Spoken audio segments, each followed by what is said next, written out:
Por segundo día consecutivo, Israel bombardeó este miércoles el campo de refugiados de Jabali al norte de Gaza, dejando muertes, edificios destruidos y a los habitantes buscando a sus familiares entre los escombros.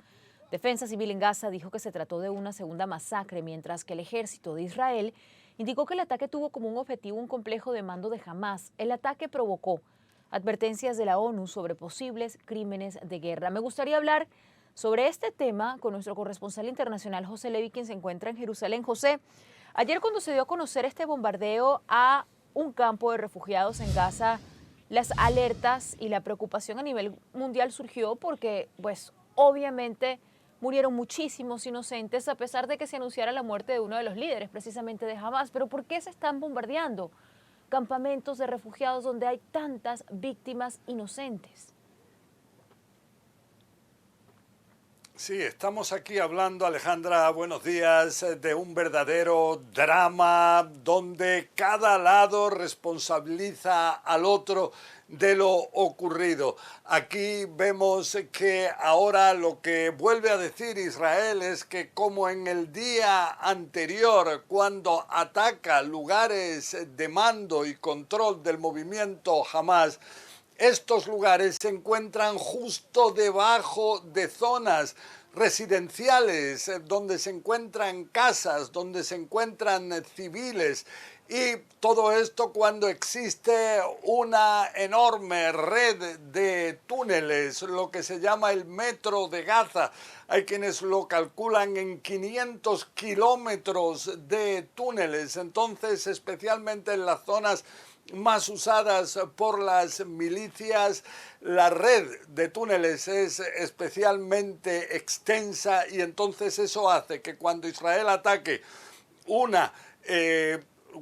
lugar de mando y control, simplemente toda la zona, porque está toda llena de túneles, se viene abajo y lleva a estas verdaderas situaciones trágicas.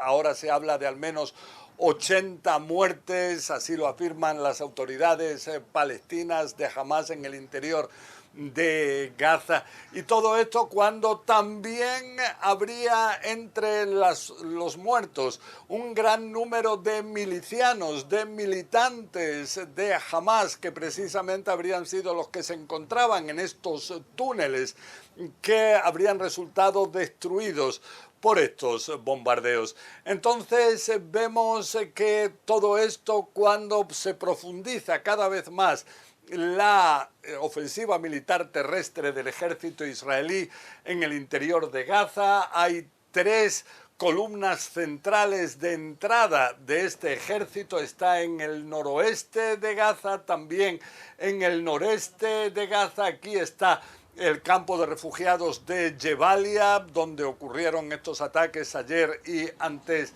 de ayer. También hay una tercera columna que entra por el lado más central de Gaza y que aparentemente su objetivo sería el cortar al norte de Gaza del resto de esta franja de tierra y también el rodear a la ciudad de Gaza, donde consideran en Israel se encontraría una gran parte del liderazgo de Hamás.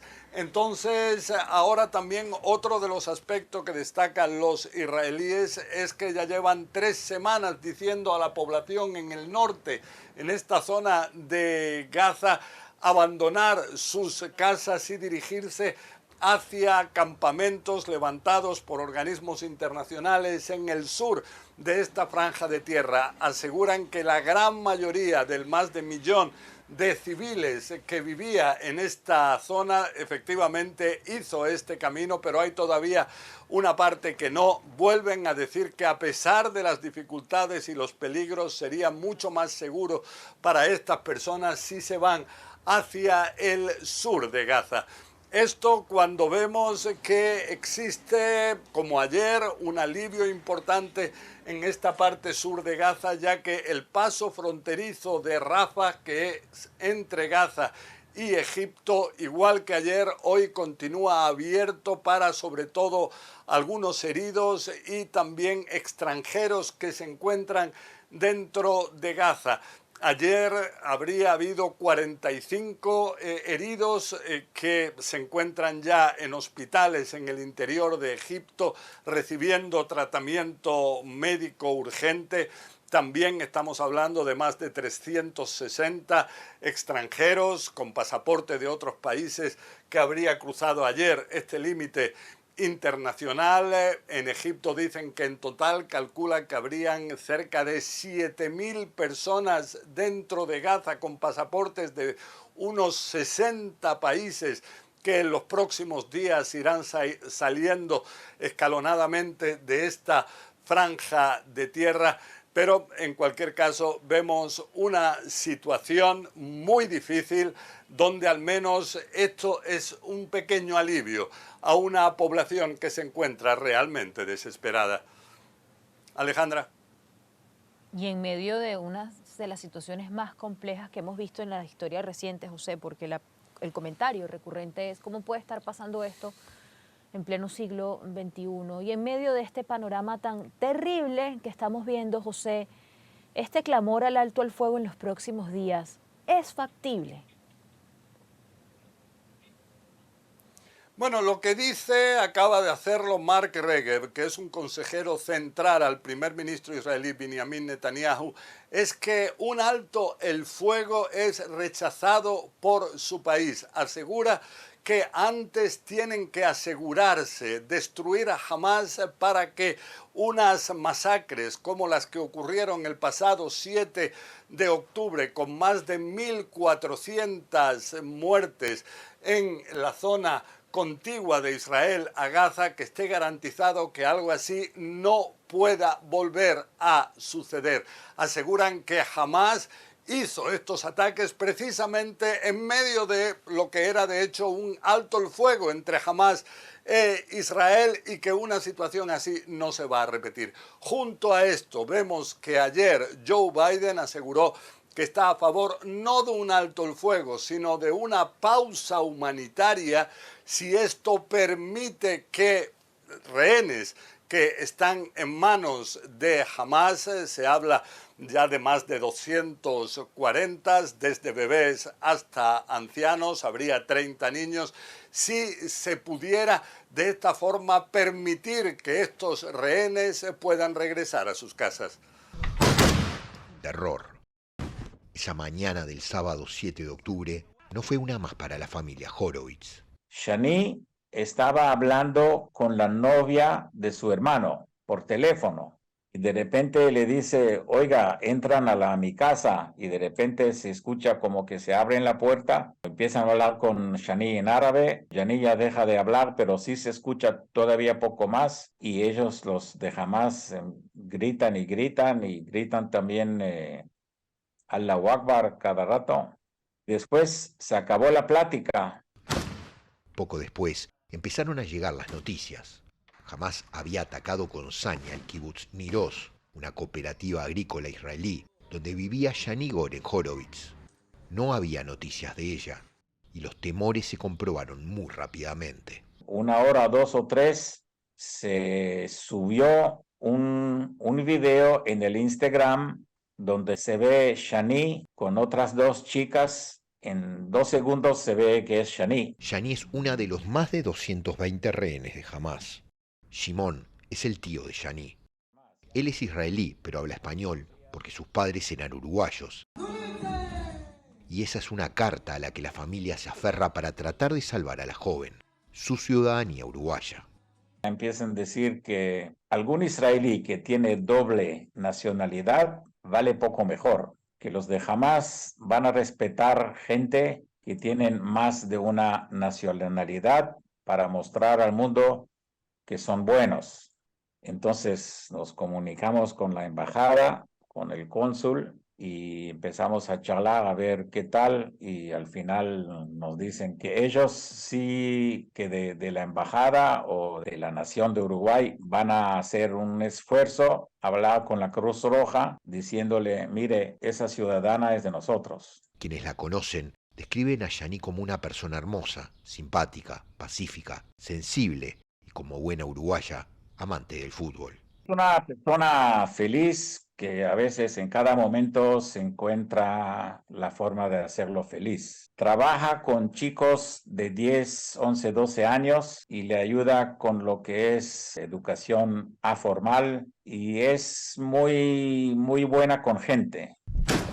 Cuando escuchó las alarmas del ataque, ella se había escondido en el refugio antimisiles que la mayoría de los israelíes tienen en sus casas. Lo que pasó, lo que después nos enteramos que los del Hamas, del carro que está cerca de la casa, sacaron la llanta de refacción, la pusieron cerca a la puerta del refugio y la prendieron con gasolina. Y ese hule hizo mucho humo. Había gente que de tanto humo se abrieron la ventana de atrás, brincaron de ahí. Y a veces los de Hamas vinieron del otro lado y lo mataron ahí al salir de la ventana. A Shani no la mataron, se la llevaron. Y así quedó su casa después del ataque. Antes de terminar la entrevista, Shimon Horovitz pide a Hamas que libere a todos los secuestrados, no solo a su sobrina. A todos. Y dice que espera que en esa negociación su pasado uruguayo ayude. El país de Uruguay ya le dijo a la Cruz Roja, Shani Goren es ciudadana uruguaya, respétenla, por favor. Para CNN, Darío Klein, Montevideo. Hablando de la ONU, el secretario general de Naciones Unidas, Antonio Guterres, que tuvo un diferendo, tuvo una reacción muy fuerte de Israel, como sabemos, en la sesión del Consejo de Seguridad hace unos días, vuelve a salir con la frase de me siento profundamente alarmado por la intensificación del conflicto entre las fuerzas de Israel y los milicianos de la Franja de Gaza. Vuelve a instar a las partes a respetar el derecho internacional, teniendo en cuenta que el derecho internacional, Jacobo, dice Guterres, no es un menú a la carta y no se puede aplicar de manera selectiva. Dice que el derecho internacional humanitario establece normas claras que no pueden ignorarse. ¿Qué decir frente a una declaración como esta y apelando permanentemente, como le corresponde, al derecho internacional y a las partes para cumplirlo? Sí, Carmen, dices bien, fue duramente criticado Antonio Guterres por un discurso que dio hace unos días, por una frase que descontextualizaron.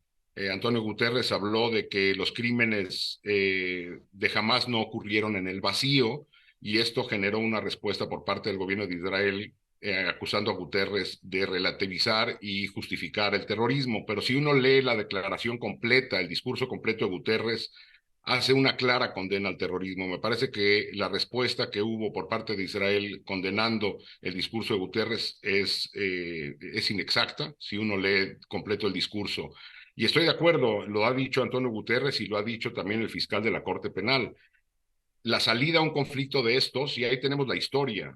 Estados Unidos intentó acabar con Al Qaeda con la fuerza y acabó haciendo un caos en Afganistán e Irak con un costo de vidas brutal y generando un problema mayor para la región y para la humanidad, que fue el Estado Islámico. Este ataque israelí no va a acabar con Hamás, puede acabar con parte de la infraestructura a un costo humano tremendo, cometiendo crímenes claramente identificados y tipificados en el derecho internacional humanitario, al igual que Hamás lo hizo el 7 de octubre, pero si la salida no es una salida a través de las instituciones creadas para resolver conflictos, la violencia solamente nos traerá más violencia.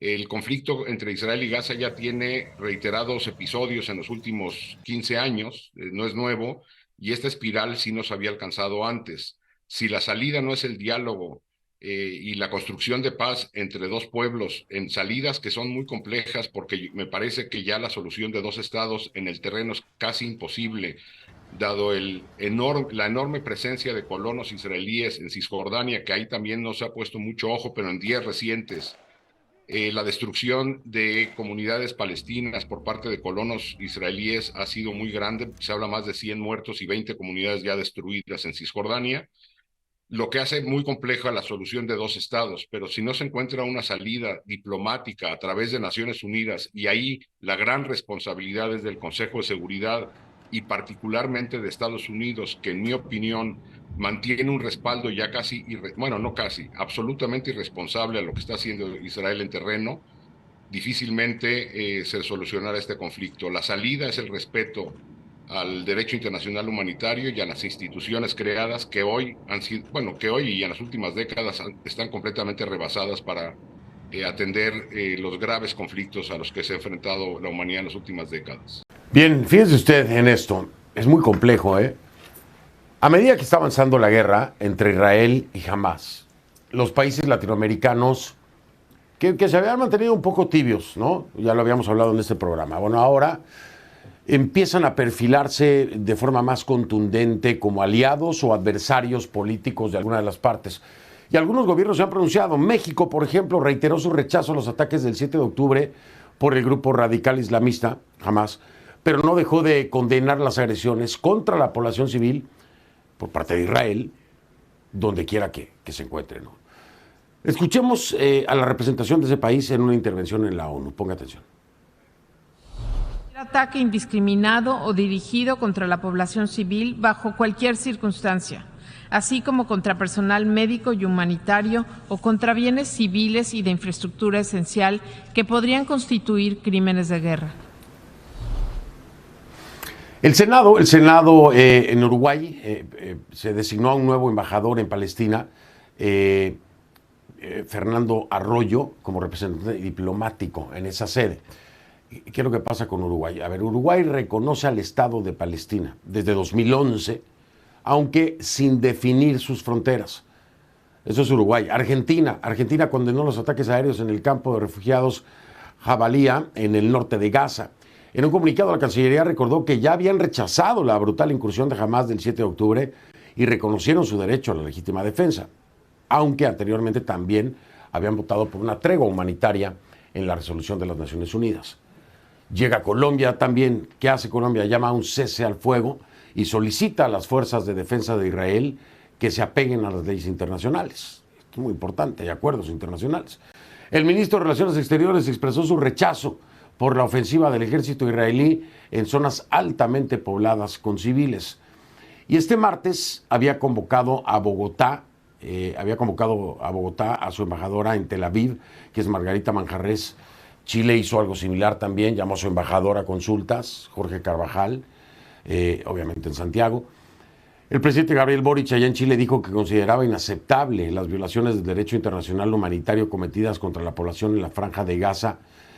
Y Bolivia es el que fue más lejos, rompió relaciones diplomáticas con Israel, ya lo decidió así este martes, el día de ayer, luego de que calificara de crímenes de lesa humanidad la ofensiva militar en contra de los palestinos.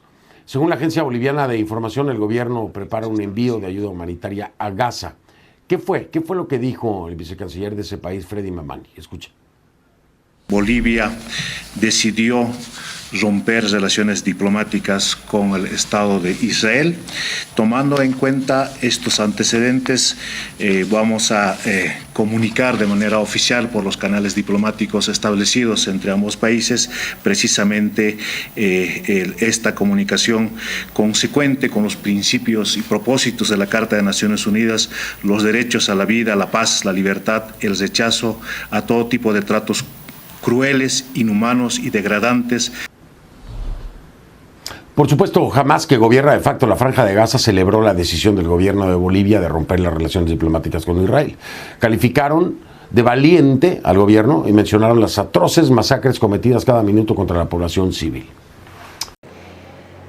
En las últimas horas, líderes latinoamericanos han condenado el más reciente ataque de Israel sobre el mayor campo de refugiados en Gaza. Los líderes latinoamericanos en las últimas horas también han denunciado lo que para ellos es genocidio, como es el caso del presidente brasileño Luis Ignacio Lula da Silva. Pero hay casos también que han llevado la situación a otro extremo. El de Bolivia, por ejemplo, que ha roto relaciones con Israel. El presidente de Colombia y el de Chile han llamado a consultas a sus respectivos embajadores. ¿Qué piensa de esta reacción de líderes latinoamericanos nuestro colaborador de CNN, el ex canciller Jorge Castañeda? Buenas noches, Jorge, ¿qué nos dices? ¿Cómo te va? Pues bueno, es hasta cierto punto predictible. Mucha gente había comentado, Gaby, desde hace un par de semanas, que la ventana de cierta afinidad o simpatía por Israel después de los ataques de Hamás contra civiles el 7 de octubre iba a ser una ventana breve que duraría poco y que muy pronto muchos gobiernos del mundo, sobre todo gobiernos más bien llamados progresistas, empezarían a criticar a Israel por las medidas que está tomando en reacción a esos ataques contra los civiles en el sur de Israel. Y esto ha sucedido en América Latina y no solo en América Latina. El caso más extremo, como tú bien has dicho, Gaby, es el de Bolivia, que ha roto relaciones diplomáticas con Israel, y un par de gobiernos que han llamado a sus embajadores a consultas, y seguramente otros más también lo harán en los días que vienen. Es una actitud comprensible por parte de algunos de estos gobiernos que tienen una inclinación hacia la izquierda. Es el caso de Bolivia, de Colombia, de Chile, que tiene, por cierto, una población palestina inmensa, la más grande del mundo fuera de Medio Oriente, y probablemente pronto sea también el caso de países como México, como Argentina, aunque están en plenas elecciones, etcétera. Poquito hipócrita, Gaby, si quieres, porque cuando la invasión rusa de Ucrania, que también incluyó bombardeos indiscriminados contra objetivos militares, pero que afectaba a muchísimos civiles, a niños y mujeres, también igual que en Gaza, pues estos mismos gobiernos fueron mucho más parcos en sus condenas.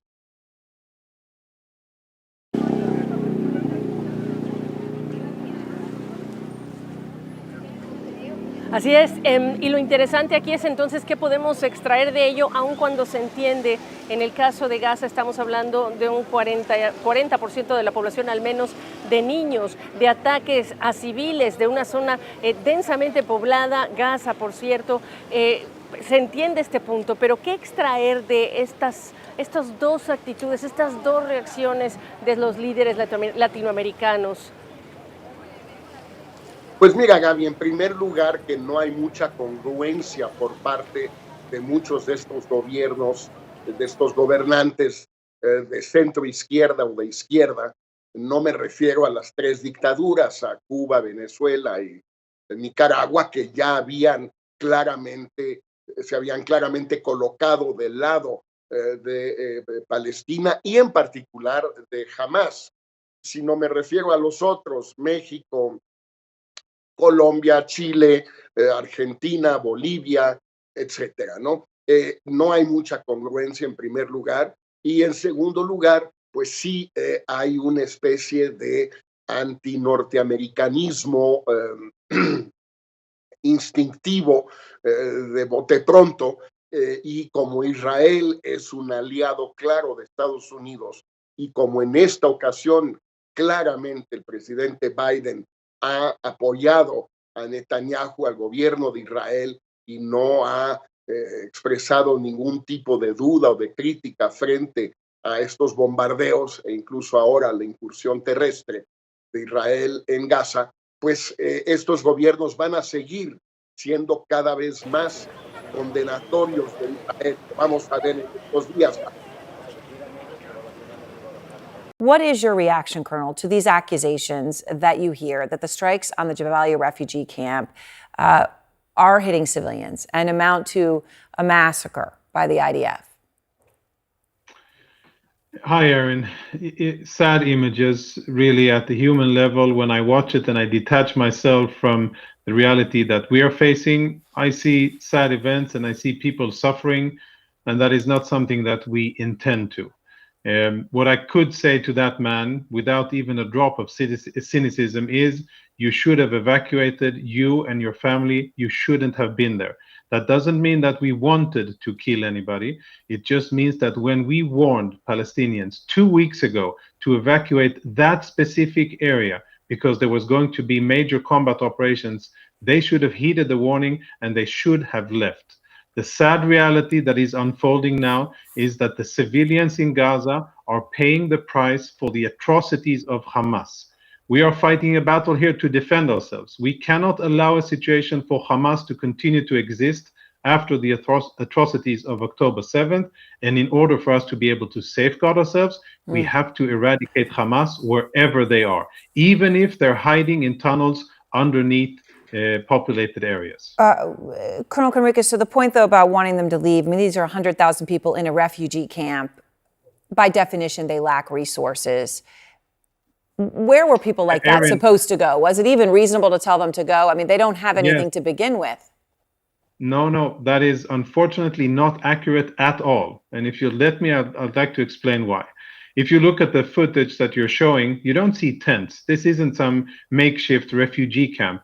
These are permanent dwellings of Palestinians living in a Palestinian-controlled area under Palestinian rule. These aren't refugees no more than my grandparents are refugees who came from Poland and Morocco in 1948. This is the time scope that we're talking about.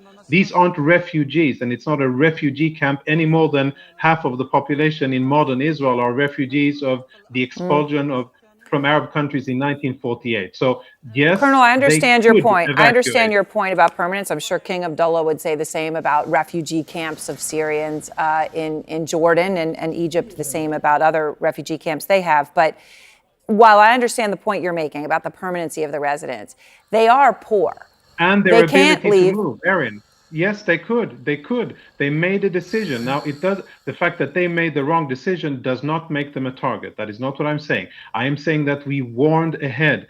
Everybody in Jabalia knows, the same guy who was holding the page listing the unfortunate deaths in his family, I feel for him, but he knows that Hamas is there. He knows that the place is full of what they call mukawama, resistance. All of them know it. And they know that there will be fighting there. And they know that the safest place for them to be is not there. It's in the south.